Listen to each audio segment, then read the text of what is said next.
오늘은 저희가 이제 새롭게 모세 시리즈를 시작하면서 그 첫 시간으로서 출애굽기 2장 1절에서 10절을 통해서 모세의 출생이라는 제목으로 하나의 말씀을 나누도록 하겠습니다. 저희 이제 출애굽기 강해 대신에 이제 모세로 하는 거는 이제 출애굽기 강해를 하면 한 2, 3년 또 설교를 해야 돼요.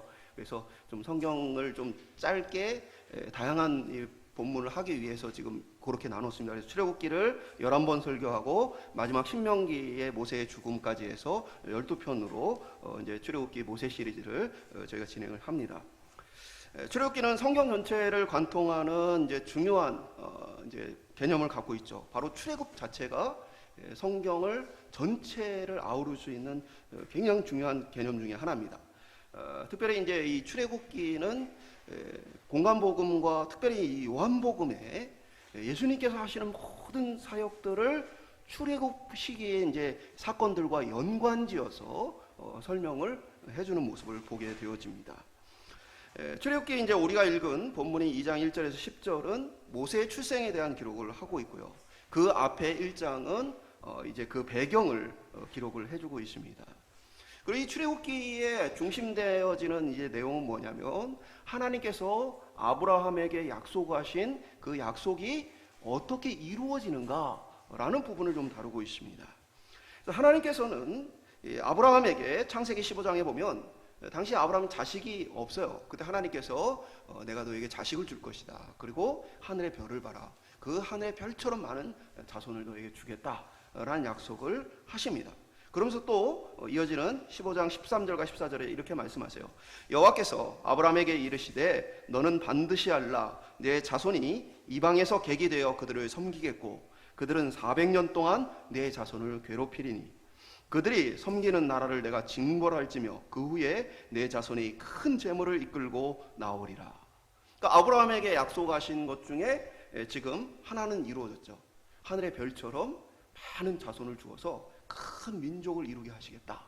이 약속은 이루어졌습니다. 그러면 이제 남은 것들이 무엇이 있습니까? 바로 400년간 이방 땅에서 머물다가 다시 가나안 땅으로 돌아가게 되는 사건. 그리고 그 과정 속에서 그들을 괴롭혔던 이방인들에 대해서 하나님께서 징벌을 하시게 되어지고 또 돌아가는 과정 속에서 빈손으로 가지 않고 많은 재물을 가지고 가게 될 것이다. 이 하나님이 아브라함에게 이 400여 년 전에 약속하셨던 그 약속이 이루어지는 것들을 기록한 게 출애굽기입니다. 실제로 출애굽기에는 원래 아브라함의 후손 약 70명이 애굽 땅으로 이주해서 살게 되어지고 그러면서 그곳에서 하늘의 별처럼 많은 큰 민족으로 번성하게 되어지고 그리고 이제 남아있는 모든 것들이 이루어지는 과정을 기록하고 있는데 특별히 이 과정이 우리의 구원의 과정이다. 그리고 하나님께서 하나님의 나라를 세움에 있어서 자기 백성을 하나님의 백성으로 훈련시키고 준비시키는 과정이다. 그래서 하나님의 나라를 이루어가는 이 과정으로서 이 출애굽기가 기록이 되어 있습니다. 그래서 오늘 그 구원을 이루어 가시는 하나님의 역사 속에서 귀하게 쓰임 받은 이 모세를 통해서 우리가 그 하나님이 어떻게 신실하게 그 약속을 이루어 가시고 우리와 함께 하시는지 함께 살펴보기를 소망합니다. 첫 번째 한번 따라오겠습니다. 고난받는 백성. 출애굽기 1장에는 이제 모세가 태어나는 배경을 기록하고 있는데요. 이스라엘 백성들의 모습이 기록되어 있습니다. 1장 7절에 보면 이스라엘 자손은 생육하고 불어나 번성하고 매우 강하여 온 땅에 가득하게 되었더라. 그러니까 하나님의 약속하신 대로 이 아브라함의 자손들이 엄청난 숫자로 불어나서 큰 민족을 이루게 되었다. 사실 이게 가나안 땅에 있으면 불가능한 일입니다. 가나안 땅은 굉장히 다양한 민족들이 살고 있고 그리고 해마다 전쟁을 합니다. 그래서 곡식을 거두고 비가 오지 않으면 바로 전쟁을 시작합니다. 그래서 서로의 것들을 뺏고 빼앗기는 일들이 끊임없이 일어나는 게 가나안 땅이에요. 그러니까 이스라엘 백성들이 가나안 땅에 계속 이 야곱의 자손들, 아브라함의 자손들이 있었다면 이렇게 크게 번성하기 어려워요. 그런데 이들이 하나님의 약속을 따라 이집트로 가게 되어지고 이집트라는 어떻게 보면 세계 누구도 침공할 수 없는 강력한 나라의 이 보호 속에서 엄청난 숫자로 이들이 번성하게 되었다는 것이죠. 그리고 출애굽기 1장 8절은 요셉을 알지 못하는 새 왕이 일어나 애굽을 다스리더니 새로운 왕조가 생겨나게 되어지고 그들은 이제 이스라엘 백성들을 핍박하기 시작합니다. 그러니까 하나님께서 말씀하신 것처럼 그 땅에서 많은 이방인으로서의 사실은 무시와 멸시를 받으며 살다가 이때가 되어지면 완전히 아주 집중적으로 고난과 괴롭힘을 겪게 되어지는 것이 이들의 모습입니다. 그래서 이제 모세가 태어난 이 시기가 언제인가, 이집트의 역사 속에서 언제 이 일이 일어났는가는 우리가 성경의 기록을 통해서 연대를 알 수 있어요. 열왕기상 6장 1절에 보면 이스라엘 자손이 애굽 땅에서 나온 지 480년이요 솔로몬이 이스라엘 왕이 된 지 4년 15월 곧 둘째 달에 솔로몬이 여호와를 위하여 성전을 건축하기 시작하였더라. 솔로몬이 성전을 건축하기 시작했던 때로부터 약 480년 전이 이스라엘 백성들이 출애굽을 했던 때다. 그리고 이제 그거보다 이제 80년 앞선 게 모세가 태어난 시기가 되겠죠. 그래서 이 시기를 보면 이집트의 18왕조가 통치를 하던 시기입니다. 왕조란 건 뭐냐면 한 가문이 다스리는 기간을 얘기해요. 근데 이제 왕이 계속해서 그 가문이 일어나는 게 아니라 뭐 반역이 일어나거나 아니면 외세의 세력들이 와서 나라를 다스리게 되어지면 그 왕조가 끊어지는 겁니다. 그래서 18번째 왕조가 이제 이집트를 다스릴 때에 오늘 본문의 이 사건들이 일어나게 되었어요. 아흐모세 1세는 이 18왕조를 연 사람입니다. 아흐모세 1세는 힉소스 왕조로부터 그들을 쫓아내고 새로운 왕조를 세우게 되어집니다. 힉소스라는 말은 고대 이집트어로 이방인 통치자라는 뜻을 가지고 있어요. 그러니까 우리가 이 성경의 내용과 당시의 상황이 너무나 잘 맞게 되어져요. 그래서 보면 이들은 이방인들이 와서 이제 이집트의 왕권을 장악하고 있던 그 시기에 이들이 이제 군인 출신이에요. 장군 출신이 반역을 일으켜서 이방인들을 쫓아내고 새로운 왕조를 열었습니다. 우리가 이제 잘 아는 소설 람세스나 아니면 이집트 왕자와 같은 디즈니 만화는 이 시기가 아니에요. 이 시기보다 한참 후대의 사건을 기록을 하고 있습니다. 이 당시에 이 분위기 속에서는요, 이방인이었던 이스라엘이 경계 대상이 될 수밖에 없는 거예요. 그러니까 이들이 이방인들을 쫓아내고 왕조를 만들었어요. 근데 오늘 성경에 보면은 그 어떤 마음이 있어요? 바로의 마음에 이 이스라엘 백성 숫자가 너무 많아지니까 이 이방인들이잖아요. 이들이 내가 쫓아낸 그 이방인들과 힘을 합쳐서 우리를 치면 어떻게 하냐라는 걱정이 생기는 거죠. 두 번째는 이 이스라엘 백성들을 다 쫓아내자니 이 엄청난 인구를 갑자기 쫓아내게 되어지면 국가의 경제와 시스템이 완전히 마비되게 되어집니다. 오늘날도 그런 국가들이 많이 있어요. 터키 같은 국가는 쿠르드족들이 상당히 많이 거주를 합니다.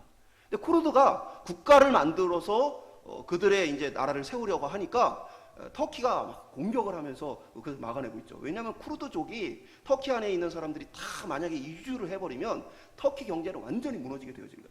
그러니까 통치자로서 바로는 이스라엘 백성들이 커지는 것도 문제고 또 이들을 쫓아낼 수도 없는 복잡한 이 고민스러운 상황 속에 놓여 있게 되어지죠. 그러니까 이러한 고민 속에 있었던 18왕조의 이 파라오는 이스라엘 백성들을 첫 번째는 괴롭힙니다. 그래서 막 고된 노동을 시키고 핍박을 해가지고 이들이 번성하지 못하도록 이제 하는 거죠. 그러나 그럼에도 불구하고 고난과 핍박을 받으면 받을수록 이스라엘 백성의 수가 더 번성을 하게 되죠. 그래서 두 번째 방법으로서는 이 산파들에게 위협을 해서 남자아이가 태어나면 죽여라, 여자아이가 태어나면 그냥 살려라 해서 산파들을 통해 뒤에서 이스라엘 백성의 이 수를 줄이려고 하는 시도를 합니다. 근데 문제는 이 히브리 산파들이 하나님을 경외함으로써 바로의 말을 듣지 않습니다. 그러니까 이 작전도 실패를 해요. 결국에는 바로가 어쩔 수 없이 드러내놓고 그냥 이스라엘 백성들, 특별히 이제 이 당시에는 이제 이스라엘이라는 나라가 없으니까 히브리인들이죠. 히브리인들의 자녀가 태어나면 남자아이는 나일강에 던져버리고 그리고 여자아이들은 살려라 라는 명령을 국가적으로 내리게 되어집니다. 이러한 상황 속에서 이스라엘 백성들은 계속 어떻게 보면 괴롭힘을 당하고 고통을 당하는 그 과정 속에 있는 그때에 모세가 태어나게 되어진 것이죠.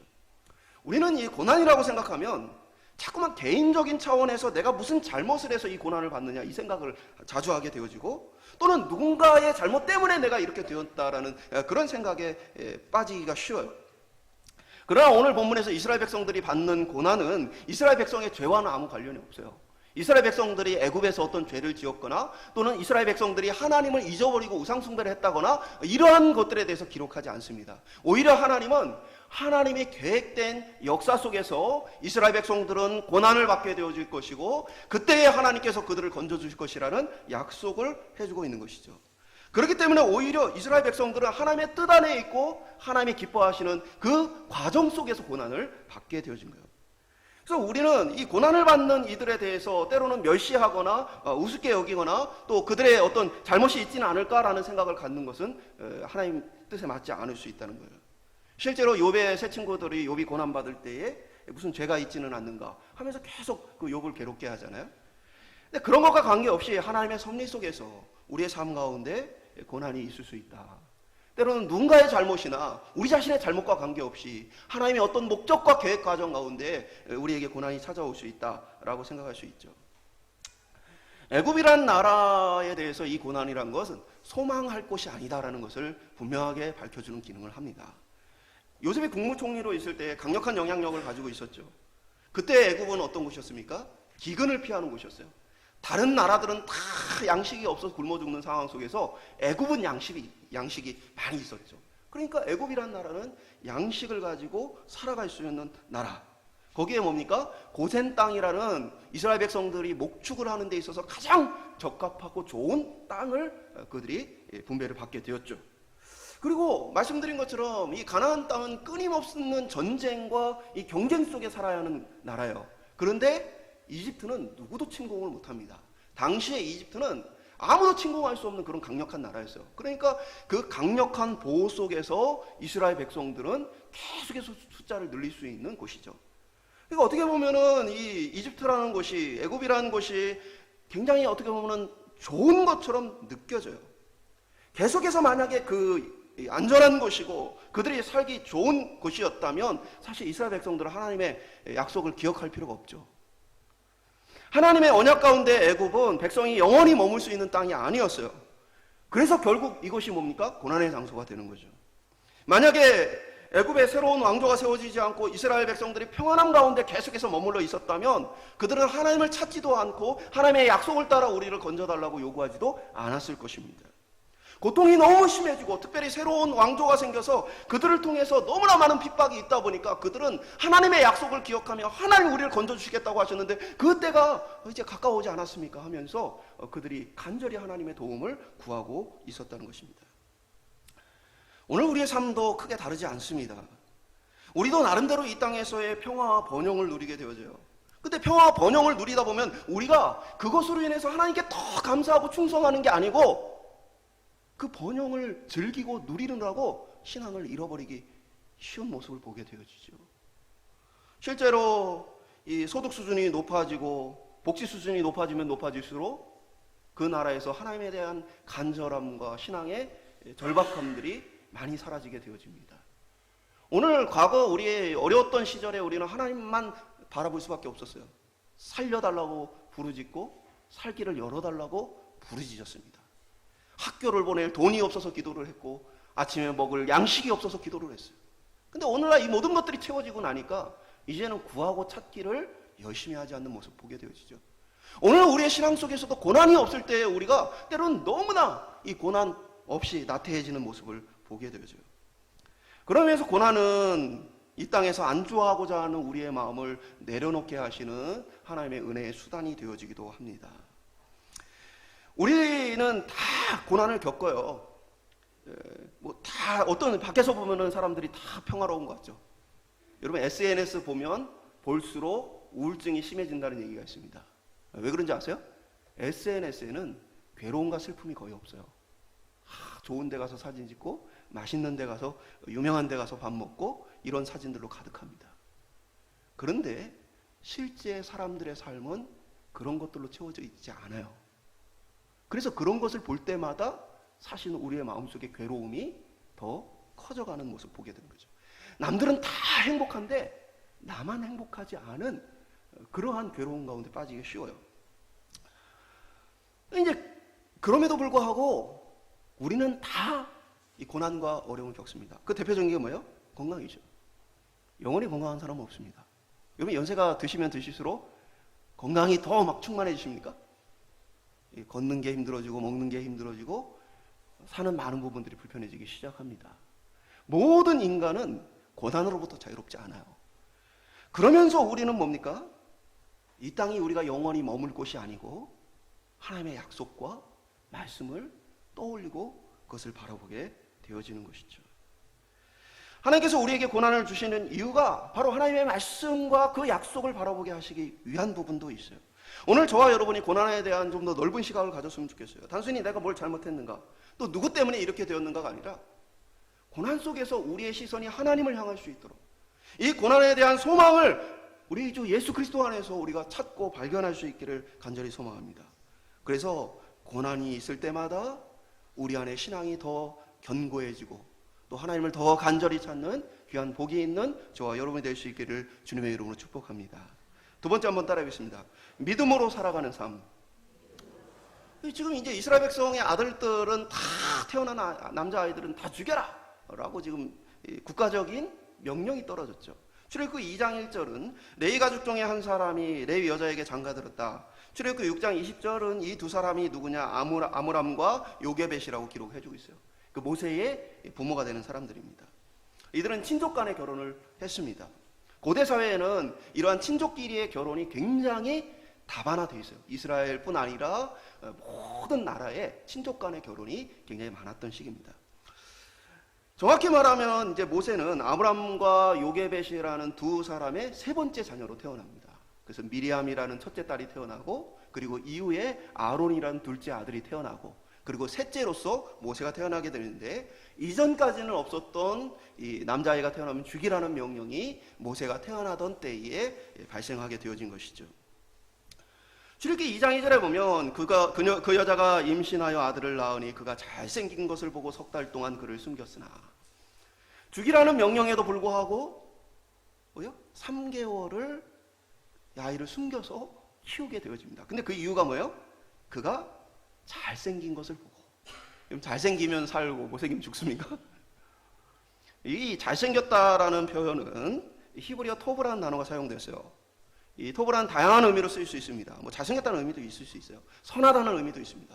그러나 본질적으로 우리가 창세기에서 하나님께서 천지를 창조하시면서 보시기에 좋았더라 했던 단어예요. 하나님 보시기에 좋았다, 좋다 하는 단어가 바로 이 단어입니다. 그러니까 이 아므람과 요게벳은 국가에서는 아이를 죽이라고 하지만 그러나 하나님의 정말 자기의 창조물을 바라보고 기뻐하시는 그 모습과 같이 정말 그 아름다운 보기 좋음을 보고는 이 아이를 도저히 죽일 수 없고 살려야 되겠다는 결단을 하게 되어진 것이죠.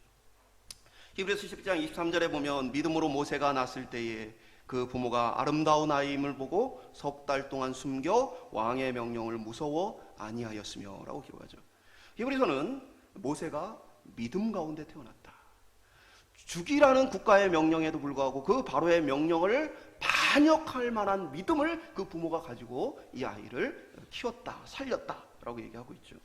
그리고 아름다운 아이다. 그래서 아름답다라는 말은 아스테이오스라는 헬라어인데 사도행전 7장 20절에도 한 번 더 등장을 합니다. 그때 의미가 뭐냐면 하나님께서 받으실 만한 이라는 뜻을 하고 있어요. 하나님께서 받으실 만한 아이임을 그들이 보고 뭐예요? 이 아이를 믿음으로 살렸다. 하나님의 기쁨과 하나님의 사랑을 받는 아이다. 사실 모든 아이가 하나님의 기쁨과 사랑을 받을 만한 아이인 것이죠. 석 달 동안 숨겨 키웠습니다. 고난의 시대를 살아가는 방법이 바로 이 믿음이에요. 누군가는 고난의 마음이 뺏겨가지고요, 그 고난 속에 질척거리며 살아갑니다. 그러나 누군가는 그 고난 속에서 하나님의 약속과 그 소망을 붙들고 살게 되어 있어요. 여러분, 고난이 있다고 해서 모든 사람이 하나님 찾고 부르짖는 것 아닙니다. 모든 사람이 믿음으로 반응하는 게 아닙니다. 어떤 사람은요, 고난 가운데서 헤어나오질 못해요. 계속 그 안에서 쳇바퀴 돌듯이 넘어지는 사람들이 있어요. 그리고 세상적인 방법으로 그 고난을 자기가 해결해 보려고 발버둥 치는 사람들이 있습니다. 그러나 오늘 이들은 뭡니까? 믿음으로써 하나님 앞에서 이 고난을 견뎠다라고 얘기하는 것이죠. 사실 우리도 이 모세의 부모와 같은 그런 세상의 고난을 우리가 겪으며 살아가고 있어요. 우리의 자녀들을 키울 때 우리도 얼마나 위협과 강요를 받습니까? 바로가 아이를 날강에 던지라 하는 것처럼 세상은 우리의 자녀들을 세상으로 던지라고 요구합니다. 세상으로 던지라는 요구가 뭡니까? 성공이나 또는 다양한 세속적인 가치들로 아이들을 던지라고 얘기하는 거예요. 공부 못하면은 성공하지 못한다. 뭐 어떻게 하지 않으면은 뭔가 부족하다. 뭔가 이렇게 해야 행복한 것이다. 이런 세상이 주는 다양한 가치들로 우리의 자녀들을 키우라고 세상으로 이 아이들을 던지라고 요구합니다. 그리고 또 실제로 많은 분들 중에는 세상 속으로 자녀를 던져넣는 사람들이 있어요. 그래서 신앙교육을 하지 못하고 이 아이들이 하나님으로부터 벗어나게 되어지는 모습을 보게 되어지죠. 하나님, 나중에 성공해서 예수 믿을게요. 나중에 우리가 잘 되고 나서 그때 신앙생활 할게요. 배교입니다. 그거는 믿음이 아니에요. 그래서 우리 역시도 똑같이 세상 속에 살아가면서 세상이 그곳으로 아이들을 던지라고 많은 요구를 받아요. 그때 우리는 뭡니까? 하나님이 주신 이 아이를 믿음으로 우리가 키워야겠다는 결단과 각오, 믿음으로 이 고난을 이겨내야 하는 것이죠. 하나님의 섭리는요, 그 한계를 뛰어넘어요. 3절에 보면 더 숨길 수 없게 되매 그를 위하여 갈대 상자를 가져다가 역청과 나무진을 칠하고 아기를 거기에 담아 나일 강가 갈대 사이에 두고. 3개월을 힘들게 숨겨서 키웠는데 이제는 더 이상 이 아이를 숨겨서 더 이상 키우는 것이 한계를 맞이하게 되어집니다. 그래서 이 부모는 갈대 상자를 만들고 거기에 역청을 발라서 방수를 하고 거기에 아이를 담아서 갈대밭 사이에 아이를 두게 되어지죠. 역청이라는 것은 쉽게 얘기하면 아스팔트예요. 역청이라는 것은 아스팔트를 이제 가공하기 전 상태가 이제 역청입니다. 그래서 고대 사회는 이거를 건물을 지을 때 돌과 돌 사이를 접착시키는 기능으로서 접착체 역할로 이 역청을 사용하기도 하고, 또는 이제 지붕에 물이 새지 않도록 지붕에 발라서 방수 처리를 하는데 이 역청을 사용했어요. 그래서 그것으로 상자를 갈대로 만든 상자를 방수를 해가지고 아이를 그 안에 담아서 이제 띄워놓게 되어졌죠. 그러니까 이 아이를 그냥 날강에 던진 게 아니에요. 더 이상 이제 키울 수 없으니까 이제 포기가 아니에요. 아이의 생명이 보존될 수 있도록 마지막까지 그들이 할 수 있는 최선을 다했던 모습 보게 되어지죠. 특별히 여기서 중요한 부분이 있는데, 갈대 상자라고 기록된 이 상자라는 단어예요. 상자라는 단어가 히브리어 테바라는 단어인데, 이게 성경에서 어디에 쓰였느냐? 노아의 방주할 때 방주라는 단어입니다. 직사각형으로 만들어진 상자를 테바라고 얘기하고, 테바락은 노아의 이 방주란 건 엄청나게 큰 직사각형의 상자예요. 왜 그렇습니까? 여러분, 일반적인 배에는 뭐가 있어요? 앞으로 가야 되기 때문에 추진력을 얻을 수 있는 무언가가 필요합니다. 뭐 노를 젓든지 아니면 모터를 달든지, 그래서 배가 앞으로 갈 수가 있는 거예요. 두 번째는 또 배에는 뭐가 있어야 돼요? 방향을 조절할 수 있는 것이 있어야 돼요. 그래서 조타시를 두고 뭐예요? 키를 가지고 방향을 조절하죠. 근데 이 테바는 뭐예요? 상자예요. 그렇기 때문에 이 두 가지가 없어요. 앞으로 갈 수 있는 추진력이 없고 방향을 바꿀 수 있는 이 조향장치가 없습니다. 왜 그러냐면 하나님께서 하나님의 구원을 이루어 가신 것은 인간의 열심히 노를 젓고 또 인간의 지혜를 가지고 방향을 잡아서 구원을 이루어가는 것이 아니라 하나님의 전적인 인도하심과 보호하심을 통해 구원을 얻는다는 것들을 보여주기 위해서 이 방주에는 이러한 것들이 없어요. 그냥 테바일 뿐이에요. 상자일 뿐인 거죠. 이 방주, 테바는 곧 하나님의 구원의 상징이죠. 아마 모세의 부모가 이러한 깊은 뜻을 다 알고 그렇게 하지는 않았을 거예요. 그러나 성경은 이 갈대 상자가 바로 그 방주다라고 얘기하고 있는 거죠. 하나님의 구원의 역사가 일어날 것이다.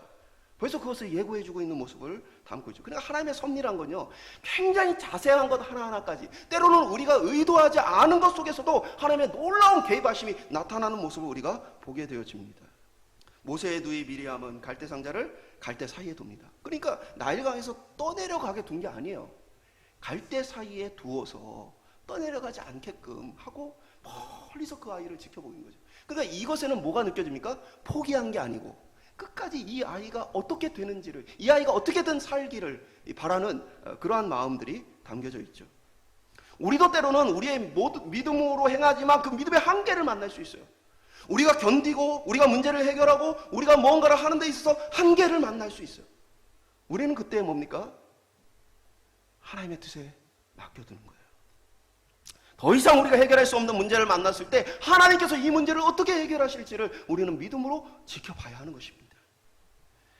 오늘 하나님의 놀라운 섭리는 이 일을 완전히 역전시키죠. 바로의 딸이 목욕을 하러 오게 되어집니다. 여러분 상식적으로 생각해 보세요. 바로의 딸이 왜 이 더러운 나일강에 가서 목욕을 해야 될까요? 그 목욕이란 건 집에서 이제 편안하게 하고 이렇게 옷을 입으면 되는데 나일강까지 와가지고 힘들게 와서 목욕하고 다시 힘들게 궁으로 돌아가는 일을 왜 했을까요? 그러니까 우리가 이것을 단순히 몸 씻는 일이라고 생각해서는 안 됩니다. 히브리어 라츠라는 단어가 이 목욕이라는 단어로 쓰였는데 이것은 일반적으로 몸을 씻는 행위가 아니고 제의적인 의미를 갖고 있어요. 이 얘기는 곧 종교적인 목적을 가지고 목욕하러 왔다는 거예요. 그러니까 당시에 나일강은 뭡니까? 나일강은 신과 같았어요. 그렇기 때문에 제의적인 목적, 종교적인 목적을 가지고 이 바로의 딸은 뭐하러 왔어요? 거기에서 복을 받기 위해서 온 겁니다. 신으로부터 자기의 어떤 부족함이 되었던 문제가 되었던 어떤 병이 되었던 무엇인가를 해결받기 위해서 복을 받기 위해서 이 나일강에 몸을 씻으러 온 것이에요. 역사를 보면 엄청난 이 배경이 그 안에 담겨져 있습니다. 우리가 이제 연대기 측정을 통해서 보게 되어지면 하셉투스라는 여인이 바로 이 모세의 어머니가 되어지는 사람입니다. 이 하셉투스의 이제 가문을 보면 아버지 파라오예요. 그리고 정실 부인으로부터 태어납니다. 근데 문제는 자기 어머니가 아들을 못 낳았어요. 그래서 자기는 가장 강력한 가문이지만 여자예요. 그러다 보니까 이제 파라오가 누가 다음에 되냐면 아버지의 다른 이 첩을 통해서 태어난 아들이 파라오가 됩니다. 그래서 하셉투스는 자기의 이복 형제와 결혼을 해가지고 왕실의 권력을 유지하게 되어집니다. 그리고 힘이 부족한 이 파라오 역시도 이 하셉투스의 가문과 힘을 힘입어서 통치를 하게 되어지죠. 근데 문제는 뭐냐면 이 두 사람 사이에 또 딸 하나만 태어나고 아들이 태어나지 않아요. 아들이 태어나지 않으니까 이 하셉투스의 남편은 다른 또 첩을 통해서 아들을 낳게 되어집니다. 이 하셉투스가 얼마나 어떤 그 권력에 대한 욕심이 많은지를 알기 때문에 미리부터 이 아들을 후계자로 세우게 되어져요. 그러니까 하셉투스의 입장에서는 지금 뭐가 절실히 필요해요? 그 권력에 대한 욕심과 이런 것들을 봤을 때 아들이 지금 절실히 필요한 것입니다. 그리고 이 신으로부터 복을 받기 위해서 종교적인 목적을 가지고 지금 목욕을 하러 왔는데 거기에서 뭘 발견했어요? 모세를 발견한 거예요. 모세가 때마침 옵니다. 단순히 이 이집트의 공주가 바로의 딸이 그냥 아기가 불쌍하네 해가지고 모세를 살려준 게 아니에요. 그랬다면 그냥 목숨만 살려줬겠죠. 그 하셉투스는 이 권력에 대한 의지를 가지고 그 모세를 어떻게 해요? 자기의 아들로 삼게 되어집니다. 엄청난 사건이 일어나게 되어진 것이죠. 지금 히브리의 남자아이들을 다 죽이라고 핍박받고 고통받는 그 아이가 뭐가 되게 생겼어요? 왕이 되게 생겼어요. 그리고 실제로 역사에 보면요, 이 하셉투스와 그리고 이 왕권을 이어받게 되어진 투트모스 3세는 관계가 굉장히 안 좋아요. 투트모스 3세가 어린 나이에 이 하셉투스의 남편이 일찍 죽어가지고 이 조카가 어떻게 보면 조카는 아니죠. 이복 다른 사람 통해서 난 아이죠. 이 아이가 이제 이 파라오가 되게 되었는데 너무 어리니까 하셉투스가 자기가 대신 통치를 합니다. 그러면서 파라오하고 똑같이 해요. 그래서 복장도 파라오 복장을 하고 또 자기를 위해 신전을 만들 때에도 이 자기의 신상을 막 만들게 되어집니다. 그래서 이집트의 역사에 보면은 이 하셉투스의 신전에 가면 여자가 이렇게 이집트에 보면 이렇게 수염 달고 뭐 모자 쓰고 이렇게 하잖아요. 여자가 그렇게 한 신상이 있어요. 이 둘 사이의 관계가 얼마나 나빴는지를 보여주냐면 투트모스 3세가 나중에 이제 파라오의 왕권을 차지하게 됐을 때 그 하셉투스가 만든 것들을 다 때려 부십니다. 때려 부신 흔적들이 이렇게 있어요. 그러니까 둘 사이 관계도 엄청 안 좋았던 거죠. 그러니까 그런 상태에서 하셉투스에게 지금 이 나일강에 와서 아들을 건져냈다는 건 뭐예요? 신이 나에게 이 아들을 주었구나. 그러니까 단순히 불쌍한 정도가 아니고 이건 뭐예요? 신의 선물이라고 여기게 되었던 것이에요. 그러니까 이제 모세가 어떻게 이제 되어지는지 알겠죠. 모세는 어려서부터 이 하셉투스를 통해서 왕으로서의 교육을 받으면서 자랐어요. 여러 가지 지식과 또 이 국가를 통치해가는 많은 것들을 왕궁에서 훈련받으며 자랐던 것입니다. 여러분 나중에 보세요. 나중에 이 모세가 사람 하나를 쳐서 죽이잖아요. 왕족이고 파라오예요. 당시 파라오의 가문은 신이에요. 근데 신이 사람 하나 죽였다고 어떻게 목숨을 빼앗기고 도망을 갑니까? 이 과정은 뭡니까? 하셉투스로부터 온갖 고난을 받았던 투투모 3세가 서게 되었어요. 그런데 뭐요? 자기를 대신해서 세울 모세가 뭐요? 눈에 가신 거예요. 그런데 마침 모세가 사람을 죽였으니 이 정당하게 처분할 만한 그러한 뭐요? 명분이 생겨요. 그러니까 모세는 뭡니까? 자신이 이거 발각됐다는 사실을 알자마자 미디안으로 도망을 가게 되어진 거죠. 그러니까 이 사건의 어떤 역사와 또 성경의 기록들이 굉장히 긴밀하게 맞아드는 모습을 보게 되어지죠. 하나님의 역사는 놀랍죠. 죽어야 할 이가 참 하나님의 이 섭리 속에서 통치자의 가문에 들어가게 되어지죠. 10절에 보면 그 아기가 자라매 바로의 딸에게로 데려가니 그가 그의 아들이 되니라. 그가 그의 이름을 모세라 하여 이르되 이는 내가 그를 물에서 건져내었습니다. 이 바로의 딸이 아이의 이름을 정해준 게 모세라는 이죠. 모세라는 이름은 뭐예요? 히브리식 이름이 아니고 이집트어입니다. 여러분 이집트의 왕들의 이름을 보면요, 투투 모세, 람세스는 라모세스입니다. 이집트 왕들의 이름에는 모세라는 이름이 상당히 많이 들어갑니다. 이게 뭐예요? 물에서 건져내었다, 구원되었다, 또는 환생했다는 의미로 가져요. 그래서 신들의 이름과 모세를 합쳐가지고 태양신이 다시 우리 가운데 나타났다. 그래서 람세스가 되는 거예요. 라모세. 그러니까 이 모세라는 사람의 이름이 뭐예요? 놀라운 구원자의 그 이름, 이집트 사람들이 생각하는 그 신의 이름이 모세에게 지금 붙여진 사건이 벌어지게 되어지죠. 그리고 그럼에도 불구하고 모세는 뭐예요? 이집트 사람이 아닌 신앙 교육을 받으며 자라게 되어져요. 왜요? 미리암이 보고 있다가 유모를 구해오겠습니다. 근데 유모가 누구예요? 친엄마예요. 그래서 친엄마가 이 모세를 돌보면서 신앙 교육을 하게 되어지죠. 왜냐하면 성경의 이 기록들을 보면 모세는 갑작스럽게 그렇게 된 게 아니고 자기가 히브리인임을 알고 하나님의 말씀 속에서 자라났다는 걸 우리가 이해를 할 수 있어요. 오늘날도 그런 일들이 일어납니다. 사우디아라비아 같은 나라에 보면은 정말 이 종교적으로 핍박이 강해서 예수 믿는 거 굉장히 어렵습니다. 그럼에도 불구하고 숨어있는 많은 그리스도인들이 있어요. 그 중에서는 외부로부터 복음을 전해서가 아니라 그들을 돌보는 유모를 통해서 자기들 부모하고는 달리 그 유모가 신실한 그 모습을 보면서 자녀들이 또 유모하고 애착 관계가 굉장히 강하죠. 그래서 그 유모를 통해서 자연스럽게 신앙을 갖게 되어진 사람들 꽤 많아요. 그들은 이제 드러내지 못하고 숨어서 예수를 믿는 그런 사람들이 있죠.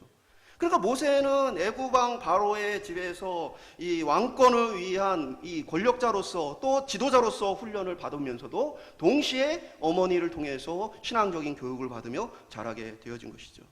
그런데 거기에 더 놀라운 건 그의 이름을 모세라 했던 거예요. 모세가 어떤 사람입니까? 모세는 하나님의 계획 속에서 이스라엘 백성들을 건져낼 자예요. 무엇으로부터 건져냅니까? 바로 이집트의 핍박으로부터 자기 백성을 건져낼 자입니다. 구원자죠. 그리고 더더욱이 직접적으로 뭡니까? 물에서 건져냈다는 이 말을 보면요, 이스라엘 백성들이 출애굽할 때 도망할 때 뭡니까? 홍해 바다를 앞에 두고 있죠. 이제는 물 앞에서 죽을 위기에 있어요. 그러나 쫓아오던 이 이집트의 군대는 그 홍해 바다 물에 다 죽임을 수장을 당하게 되어지죠. 그러나 이스라엘 백성들은 그 물로부터 뭡니까? 하나님의 건짐을 받게 되어지죠. 그러니까 모세라는 이 이름은 이방인인 이 하세투스, 이 바로의 딸이 지어진 이름이지만 그 이름 속에 뭡니까? 하나님이 모세를 통해 행하실 놀라운 역사가 그 이름 속에 담겨 있는 모습을 보게 되어지죠. 하나님의 엄청난 섭리가 그 안에 담겨 있는 것이죠. 우리가 이 하나님의 섭리를 믿기 때문에 세상을 믿음으로 사는 거예요. 섭리란 무엇입니까? 우리가 우리의 믿음을 가지고 최선의 삶을 살아가지만 그 모든 것의 결과는 하나님 손에 달려있다는 것을 고백하는 거예요.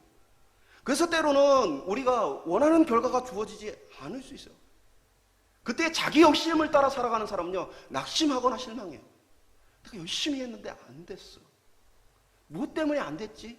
때로는 다른 사람을 탓하기도 하고 자기를 탓하기도 하고 환경을 탓하기도 해요. 그러나 신앙인들은 그렇지 않아요. 내가 최선을 다했고 그 결과는 하나님의 섭리 속에 하나님의 뜻 안에 있다라고 여기기 때문에 원망과 불평과 시비가 아니라 그 자리에서 다시 믿음으로 살아가는 거예요. 이 믿음은 우리로 하여금 고난의 세상 속에서 움츠러들지 않게 합니다. 모든 것 속에 하나님의 역사하심과 돌보심이 있다는 이 약속을 바라보고 뭐요? 그때마다 믿음으로 선택할 수 있는 거예요. 하나님께서 믿음 가운데 우리가 나아갈 때 반드시 하나님의 방법으로 섭리하실 것이다. 오늘 저와 여러분이 이 신실하신 하나님의 섭리를 바라보면서 고난의 세상 속에서 믿음으로 결단하고 믿음으로 살아갈 수 있기를 주님의 이름으로 축복합니다. 마지막으로 따라하겠습니다. 진정한 구원자가 되시는 예수 그리스도. 모세는 말씀드린 것처럼 참된 구원자가 되시는 예수 그리스도를 우리에게 미리 보여주는 인물이에요. 마치 애굽 왕의 압제로부터 고통받던 이스라엘 백성의 모습은 뭐와 같아요? 로마의 압제로 고통받던 이스라엘 백성의 모습과 같죠. 산의 아이는 다 죽이라는 바로의 명령은 뭐와 같아요? 산의 아이를 죽이라는 헤롯 왕의 명령과 같죠. 죽임을 당할 수밖에 없어서 뭡니까? 이집트 사람의 손에 의해서 그 왕궁에서 목숨을 건졌던 모세의 모습과 같이 뭡니까? 헤롯 왕이 예수님을 죽이려고 할 때 예수님의 가족들이 이집트로 피난해서 그 목숨을 건지게 되어지죠. 이 모든 사건이 왜 이토록 촘촘하게 하나님의 섭리 가운데 기록이 되어 있고 하나님이 역사하셨는가? 그것은 모세가 바로 하나님의 약속을 기다리게 하는 중간다리 역할을 하기 때문에 그래요. 우리는 시간이 오래 지나고 많은 것들이 지나가게 되어지면 잊어버리게 되어져요. 하나님의 이 섭리의 약속은 여전히 유효하다. 하나님은 구원자를 우리에게 보내실 것이라는 이 약속을 우리가 잊어버리지 않도록 뭡니까? 중간중간에 그리스도의 역할을 상기시켜주는 인물들을 하나님께서 보내셨는데 그 중에 하나가 바로 모세예요. 모세는 400년 넘는 기간 동안 이루어지지 않았던 그 약속이 성취되는 일이죠. 예수 그리스도는 어떻습니까? 아담과 하와에게 말씀하신 그 태초의 원복음 창세기 3장의 이 약속이 뭡니까? 예수 그리스도까지 이어지기까지 인류 전 역사를 통해서 하나님께서 역사하신 것이 바로 이 그리스도의 탄생이죠. 그러니까 우리는 이 모습을 보면서 하나님이 얼마나 신실하신가, 하나님이 그 약속하신 것들을 얼마나 확실하게 분명하게 이루어 가시는가라는 모습을 이 안에서 보게 되어지는 것입니다. 오늘 우리는 괴로움과 고통의 시대 속에서 하나님께서 우리를 잊지 않으셨다는 이 사실을 기억해야 하는 거예요. 하나님께서는 우리에게도 뭐요? 또 다른 약속을 주셨죠. 뭡니까? 예수 그리스도를 이 땅에 다시 보내실 것이다. 예수 그리스도께서 이 땅에 다시 우리의 구원자로 오실 것이라는 약속을 받았어요. 어떻게 보면 괴로움 속에서 정말 구원자를 기다렸던 모세 시대의 이 히브리인들이나 정말 로마의 압제 속에서 구원을 기다렸던 이스라엘 백성들이나 유다인들이나 아니면 오늘 이 시대를 살아가는 우리나 다 같이 뭡니까? 하나님의 신실하신 약속을 기다리며 살고 있다는 사실이죠. 오늘 저와 여러분이 다시 오시겠다는 그 약속을 기억하고 그리스도를 바라볼 수 있기를 주님의 이름으로 축원드립니다. 고난과 어려움이 생기면 생길수록 우리 주님이 오신다는 그 약속이 우리 가운데 떠오르고 생각나 붙들 수 있는 소망이 되기를 간절히 원합니다. 말씀 맺도록 하겠습니다. 고난은 때로는 우리의 잘못 때문에 찾아오는 것은 아니에요. 때로는 누군가의 책임 때문에 찾아오는 것도 아닙니다. 때로 고난은 하나님의 신실한 계획과 약속 속에서도 우리 가운데 찾아오게 되어져요. 우리는 신실하게 주님을 따라가지만 그 신실하게 따라가는 과정 속에서 하나님은 때로 우리에게 고난이라는 섭리를 주실 수 있는 것이죠. 이 고난은 우리로 하여금 하나님의 구원에 대한 약속을 간절히 기다리고 목말라 하게 만들게 되어집니다. 이 땅에 대한 지나친 애착을 내려놓게 해줍니다. 모세는 백성들이 그토록 기다렸던 하나님이 보내신 구원자였어요. 그리고 모세와 같이 우리 주 예수 그리스도는 이스라엘 백성들, 유다인들이 그렇게 기다렸던 구원자였습니다. 하나님은 한결같으신 분으로 그 약속을 400년 또 인류 전 역사를 거쳐서 반드시 그 약속을 이루시는 분입니다. 그렇기 때문에 오늘 우리 역시도 동일한 하나님의 섭리와 역사 가운데 그 약속 가운데 다시 오실 그리스도를 바라봐야 합니다. 오늘 저와 여러분이 이 고난의 시대에 무엇을 의지해 살겠습니까? 우리는 세상에 의지하는 모든 것들은 곧 우리를 영원히 지켜주지 못해요. 오직 하나님의 이 신실하심과 예수 그리스도를 보내시겠다는 그 약속을 우리가 바라봄으로써 우리가 믿음으로써 이 고난의 시대를 살아갈 수 있기를 소망합니다. 우리를 통해 하나님의 놀라운 구원의 역사가 나타날 수 있기를 주님의 이름으로 축복합니다.